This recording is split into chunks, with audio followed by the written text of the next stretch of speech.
Forfeiture of shares काल सांगितलं होतं आपण, आज फॉरफिचर ऑफ शेअर्स बघणार आहे. फॉरफिचर म्हणजे काय?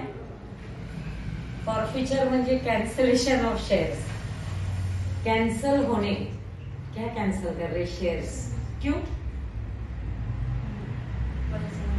पैसे नाही मिळाले म्हणून. जेव्हा कॉल्स इन अरियर्स होतं म्हणजे मी काही असू दे, अलॉटमेंट असू दे, फर्स्ट कॉल असू दे, सेकंड कॉल असू दे, कुठल्याही स्टेजला जेव्हा पैसे मागवलेले आणि काही शेअर होल्डर्सनी, सगळे तर होत नसतं, काही शेअर होल्डर्स ते पैसे देऊ शकत नाहीत किंवा दिले नाही, एकूण काय त्याचा रिझल्ट कंपनीला अलॉटमेंटचे पैसे किंवा फर्स्ट कॉलचे पैसे किंवा सेकंड कॉलचे पैसे किंवा कधी कधी अलॉटमेंट फर्स्ट कॉल दोन्ही नाही मिळाले. मग ते वाट बघून काय करतात, असं ठरवतात की आपण हा शेअर कॅन्सल करायचा.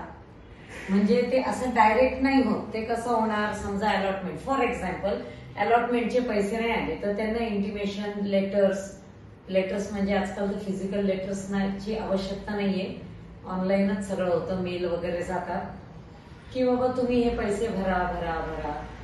नाही भरले तरी पण काही ठिकाणी फर्स्ट कॉल पण होतो, फर्स्ट कॉलचे पण पैसे नाही भरले. मग कसं होतं, डिपेंड्स अपॉन द कंपनी. काही काही कंपनी अलॉटमेंटच झाला नाही पैसे आले कॅन्सल करतात, काही काही जण वाट बघतात, अलॉटमेंट झाला फर्स्ट कॉल झाला दोन्हीचे पण नाही आले मग जाऊन कॅन्सल करतात. Depends upon company. पण कुठल्या केसमध्ये कॅन्सल होतात शेअर्स? पैसे नाही मिळाल्यावर, की त्यांना वारंवार आठवण केली, इंटिमेशन्स दिल्या की भरा भरा भरा पण तरी पैसे नाही आले, तर मग ते लास्ट त्यांचे ऑप्शन काय राहतं त्यांच्याकडं की शेअर्स कॅन्सल करणं. कॅन्सल करणं म्हणजे काय करणं, नेमकं काय कॅन्सल करणं म्हणजे काय करणं? तर समजा फॉर एक्झाम्पल जर मी तुला शेअर्स विकले, म्हणजे कंपनीने तुला शेअर्स दिले आणि तू पैसे भरले नाही, आता शेअर होल्डर म्हणून कुणाचं नाव आहे? तुझं नाव आहे. कंपनीकडे शेअर होल्डर म्हणून तुझं नाव आहे. तर मग ते काय करणार, तुझा मालकी हक्क कॅन्सल करणार. म्हणजेच काय करणार, यू आर नो लॉंगर नाव शेअर होल्डर. तुझे शेअर्सच कॅन्सल झाले की ते नाही, आता तू त्याची मालकी हक्क तुझ्याकडे नाही राहिला, तो कॅन्सल केला. म्हणजे मग ते आता परत त्याचा मालकी हक्क कोणाकडे आला? कंपनीकडे आला. की आता तू पैसेच देत नाहीये तर मग you are no longer the owner of that share. मग तू ते कॅन्सल झालं आणि परत त्याचा मालकी हक्क आला कंपनीकडे. मग पुढे जाऊन मग ज्या वेळेला तो परत येतो त्यावेळेला शेअर्स कॅन्सल केले. शेअर्स कॅन्सल केले म्हणजे काय झालं, समजा 500 शेअर्स कॅन्सल केले असं धरून चाला, 500 शेअर्स फॉरफिट केले. त्याला शब्द आहे फॉरफिट. कॅन्सल करणं म्हणजे काय करणं, फॉरफिट. फॉरफिट केले, कॅन्सल केले, 10 रुपयाप्रमाणे असेल असं धरून चाला. आपण सिंपल फिगर्स घेऊ. तर टोटल 5,000 रुपयाचं कॅपिटल आहे ना हे. मग हे कॅपिटल कितीच आहे? 5,000. मग हे कॅपिटल पण कॅन्सल होतं कारण शेअर होल्डर नाहीये आता, ते शेअर्स कुणाकडे आहेत? कंपनीकडे. मग हे 5,000चं कॅपिटल पण तुम्हाला कॅन्सल करायला लागतं. पण कॅपिटल कॅन्सल करून चालेल का? नाही. म्हणजे केलेलं आहे, करावं तर लागतंच, पण असं परमनंट ठेवून नाही ना चालत. आपण मुळात शेअर्स इश्यू का केलेत? आपल्याला बिझनेस रन करायला कॅपिटल पाहिजे म्हणून. मग याचं पुढं काय होतं, काय होत असेल? वापस बेचणे का, रिइश्यू. पुन्हा मग ते विकले जातात न्यू शेअर होल्डर. ती प्रोसेस वेगळी आहे, त्याच्याकडे आपण परत जाणारच आहोत. पण आता आपण फक्त काय बघणार, फॉरफिट. शेअर्स फॉरफिट केल्यावर, फॉरफिचर झाल्यावर काय जर्नल एंट्रीज असतात. याच्यामध्ये मग असंही असेल, ऍट पार असेल तर फार काय विचार करायचा नाहीये. शेअर कॅपिटल कॅन्सल होतं म्हणजे जे शेअर कॅपिटल आपण क्रेडिट करतो त्याला डेबिट करायचं. पण जर प्रीमियम वर झाला असेल, शेअर्स जर इश्यू झाले असतील प्रीमियम वर आणि प्रीमियमचे पैसे मिळाले असतील तर ते प्रीमियम विसरून जायचं. विसरून जायचं म्हणजे ते शेअर्स कॅन्सल केले म्हणून प्रीमियम कॅन्सल नाही करायचा. का नाही करायचा? कारण प्रीमियमचे पैसे तुम्हाला मिळालेत ऑलरेडी, कंपनीला मिळालेत. हा, पण जर प्रीमियमचे पैसे मिळाले नसतील तर मग प्रीमियम अकाउंट पिक्चर मध्ये येतो. तर तेव्हा काय करायचं हे पण आपण बघूया. ओके, तर ही गोष्ट महत्वाची आहे की जर प्रीमियमचे पैसे मिळाले असतील तर प्रीमियम आपण सोयीस्कररित्या विसरून जायचं, काहीच करायचं नाही प्रीमियमला कॅन्सलेशनच्या वेळेला. पण प्रीमियमचे पैसे पण नाही आलेले, हे कधी पॉसिबल आहे? अलॉटमेंटचे पैसे नाही आले तर. कारण 99% ऑफ द टाइम प्रीमियमचे पैसे अलॉटमेंटलाच घेतले जातात. त्यामुळे जर अलॉटमेंटचे पैसेच नाही आले म्हणजे प्रीमियमचे पैसे पण नाही आले, इन दॅट केस तुम्हाला प्रीमियम कन्सिडर करायला लागतो. कारण जेव्हा तुम्ही अलॉटमेंटचे पैसे हे करता, कॅपिटलला ट्रान्सफर करता, तेव्हा प्रीमियम अकाउंट पण ओपन केलेला असतो ना, मग तो तेवढ्या अमाऊंट पुरता तुम्हाला कॅन्सल करायला लागेल ना. हा पैसे मिळाले असते तर फाईन, मग काय गरज नाहीये. पैसे नाही मिळाले म्हणूनच तो पिक्चर मध्ये येतो. कळतंय का मी काय बोलले ते? तर इथं त्यांनी जर्नल एंट्रीज दिलेल्या आहेत, त्या पण आपण हे करून घेऊ.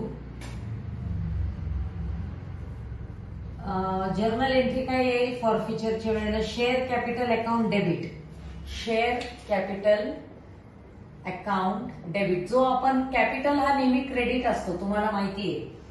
Cash account debit to capital ही आपण बेसिक एंट्री सुरुवातीला बघितलेली आहे. कॅपिटल क्रेडिट असतो, पण आता आपण कॅपिटलच कॅन्सल करतोय तेवढ्या शेअर्सचा, म्हणून share capital account debit to calls in arrears, कारण ते आले नाहीत म्हणून तर कॅन्सल करतोय ना. टू कॉल्स इन एरियर्स आणि टू तुमचं येईल शेअर फॉरफिचर अकाउंट. हे काय असतं हे पण सांगते मी. शेअर फॉरफिचर अकाउंट आपण सम करताना हे सांगते मी शेअर फॉरफिचर काय असतं, कारण असं सांगायला गेलं तर कन्फ्युजन होण्याचे चान्सेस आहेत. ही असते आपली कॅन्सलेशनची एंट्री. आणि if premium is already received, जर प्रीमियम ऑलरेडी आपल्याला मिळाले तर हीच एंट्री राहणार, काहीच चेंज नसतो. पण जर प्रीमियमचे पैसेच मिळाले नाही तर मग तुमची एंट्री काय येणार? Share capital account debit share premium, कारण तेही कॅन्सल करायला लागेल. Account debit to calls in arrears to share forfeiture account. To share forfeiture account.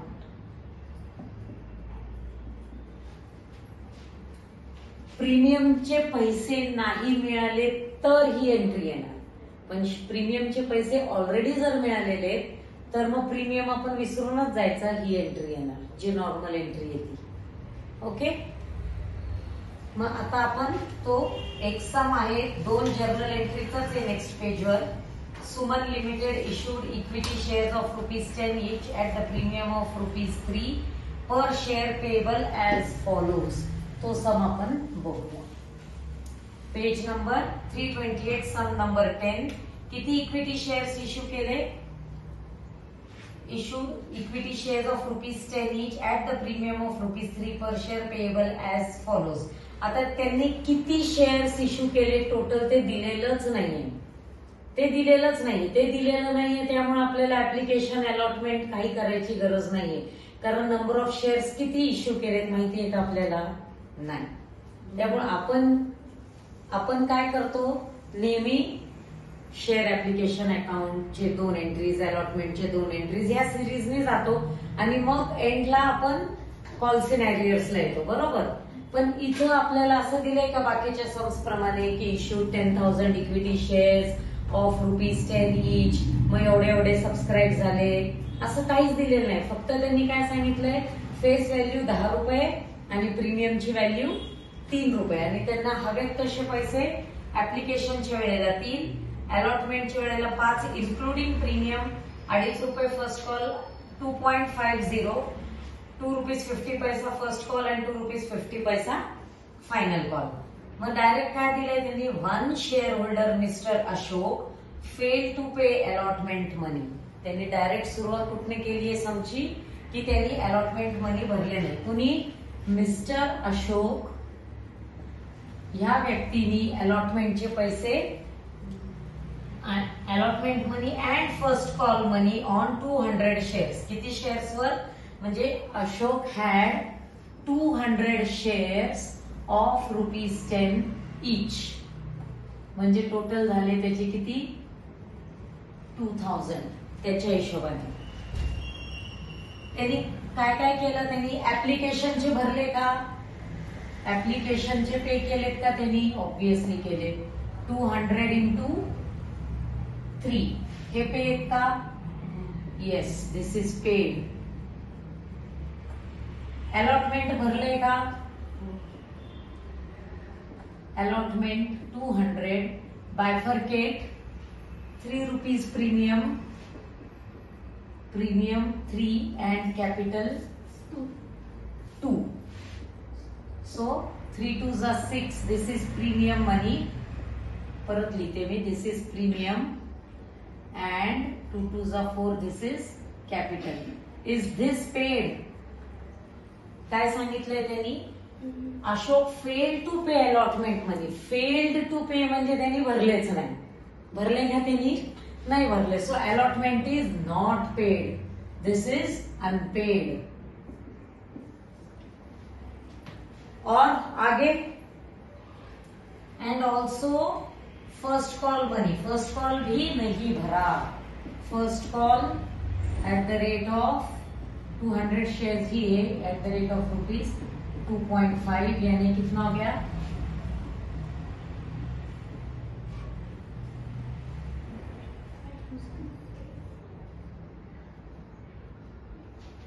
ये कैसे हो गया, इधर भी एक 0 गलती से ज्यादा लगे था. 500 फर्स्ट कॉल के 500. ये भी उन्होंने पे किए क्या, भरले का त्यांनी, नाही, नॉट पेड, अनपेड. हा एक व्यक्ती आहे बरं का, फक्त हे एका व्यक्तीचं झालं. दिस इज ऑफ 1 person. नेक्स्ट काय सांगितले, directors forfeited his share after first call. त्याचे शेअर्स कधी फॉरफिट केले, फर्स्ट कॉल नंतर. Okay, forfeited after first call, यानी सेकेंड कॉल तक तो जाने की नौबत ही नहीं आई अशोक की. हाँ, पूर्ण समाधी लिहून घेऊ आपण. Mister Atul failed to pay first call and final call money on 100 shares. अब सेकेंड बंदा कौन है, दूसरा कौन है, मिस्टर अतुल. उसके पास कितना है, किती आहे त्याच्याकडे, 100 shares. 100 shares of ₹10 each.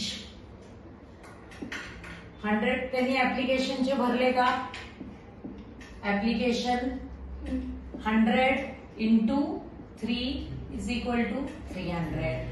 This is paid. Allotment is paid. Yes. ये मैं टोटल ले रही हूं क्योंकि उसने भर दिया है. Allotment 5 including premium, with premium, with premium. Paid, this is also paid. Then first call pay किया क्या उन्होंने, नहीं. First call 100 into 2.5, that is equal to 250. This is not paid, unpaid. And second भरा, second is also not paid.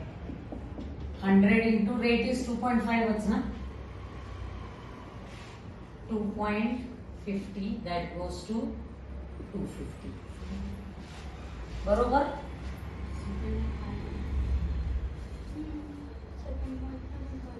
Mister Atul paid to pay first call and final call. तेच ना, second call final कर देते उसको, second and final call.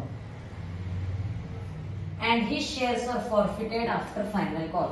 अब इसके बाद तो वैसे भी कॉल नहीं होने वाला, तो वो तो फिर now shares are forfeited after final call. Okay, as per textbook. Show journal entries for forfeiture of shares of Mr. Ashok and Mr. Atul. So forfeiture ची फक्त एंट्री हवी आपल्याला. forfeiture ची फक्त एंट्री हवी. तर पहिले येणार मिस्टर अशोक जी. मिस्टर अशोकच्या बाबतीत किती शेअर्स कॅन्सल करायचे, शेअर कॅपिटल अकाउंट डेबिट कितना शेयर है उसका 2000 है ना, कैपिटल अमाउंट कितना है 2000, लेकिन क्या पूरा 2000 हुआ क्या कॉल नाही हुआ. त्याचे कॉल किती झालेले ऍप्लिकेशन आणि अलॉटमेंट आणि फर्स्ट कॉल. मग त्या हिशोबाने किती होणार 500 प्लस 400 900 अँड 900 प्लस 600 म्हणजे किती झाले 1500. सो कॅपिटलची अकाउंट झाली 1500. काय काय घेतलं कळलं का तुम्हाला. Paid unpaid everything. कारण का ऍप्लिकेशनचे पैसे त्यांनी तर दिलेले, पण ऍप्लिकेशन झाले अलॉटमेंट झालाय फर्स्ट कॉल झालाय करून झालेला आहे म्हणजे कॅपिटल क्रिएट झाले ना. मग कॅपिटलची अमाऊंट घेतली मी कुठली कुठली घेतली. हे 600 रुपये घेतले, हे 400 रुपये घेतले आणि हे 500 रुपये घेतले. फक्त कॅपिटलचं प्रीमियमचं नाही घेतलेलं मी. नंतर काय येणार आहे तुमचं शेअर प्रीमियम अकाउंट. हे काय येणार आहे कारण मी तुम्हाला सांगितलं होतं की जर प्रीमियमचे पैसे अनपेड असतील तर ते कॅन्सल करायला लागतं. म्हणून मग आता प्रीमियम किती कॅन्सल होणार 600. 2 कॉल्स इन अरियर्स. आता हे तुम्ही इथं कॉल्स इन अरियर्स पण लिहू शकता किंवा डायरेक्ट तुम्ही 2 अलॉटमेंट आणि 2 फर्स्ट कॉल पण लिहू शकता. Both is correct. इथं काय लिहिलंय त्यांनी अलॉटमेंट आणि फर्स्ट कॉल. सो ठीक आहे आपण पण ते लिहू 2 अलॉटमेंट बोथ इज करेक्ट हा. But 2 allotment account and 2 first call account. किती येणार अलॉटमेंट आणि फर्स्ट कॉल. अलॉटमेंटचे किती होते 600 आणि 400. 600 आणि 400 1000 आणि फर्स्ट कॉलचे 500.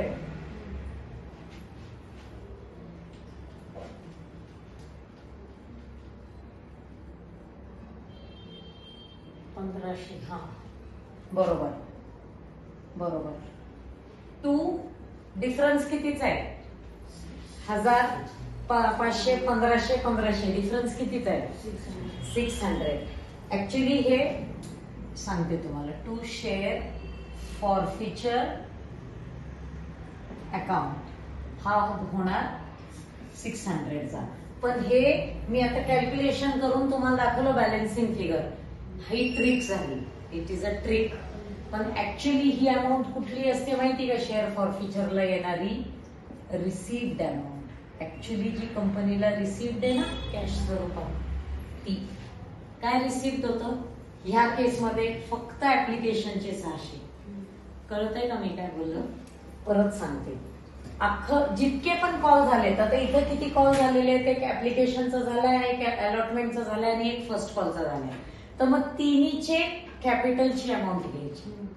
ती शेअर कॅपिटलला 1500 आली. इथं शेअर प्रीमियमचे पैसे मिळालेत का कंपनीला नाही मिळाले म्हणून शेअर प्रीमियम अकाउंट पण डेबिट होणार. मग का फॉरफिट केले काय काय नाही मिळालं. अलॉटमेंट नाही मिळालं फर्स्ट कॉल नाही मिळालं. सो ते दोन्हीला आपण क्रेडिट केलं त्याची अमाऊंट लिहिली. आणि शेअर फॉरफिचर अकाउंटला तीच अमाऊंट जाती की जी कंपनीला रिसीव्ड आहे. कॅपिटल फॉर्म मध्ये रिसीव्ड आहे प्रीमियम नाही. Premium is different thing. Capital form मध्ये काय रिसीव्ड आहे इथं 600. ही झाली शेअर फॉरफिचरची entry. being forfeiture of 200 equity shares of ₹10 each for not payment of allotment and first call. हे झालं तुमचं जर्नल काय ते तुमचं नरेशन. सेकंड कुणाची मिस्टर अतुलची. आता मिस्टर अतुलचं कॅपिटल कितीचं असणार आहे सगळंच असणार आहे कारण सगळे कॉल झाले सगळेच कॉल झाले. सो किती असणार 100 × 10 1000.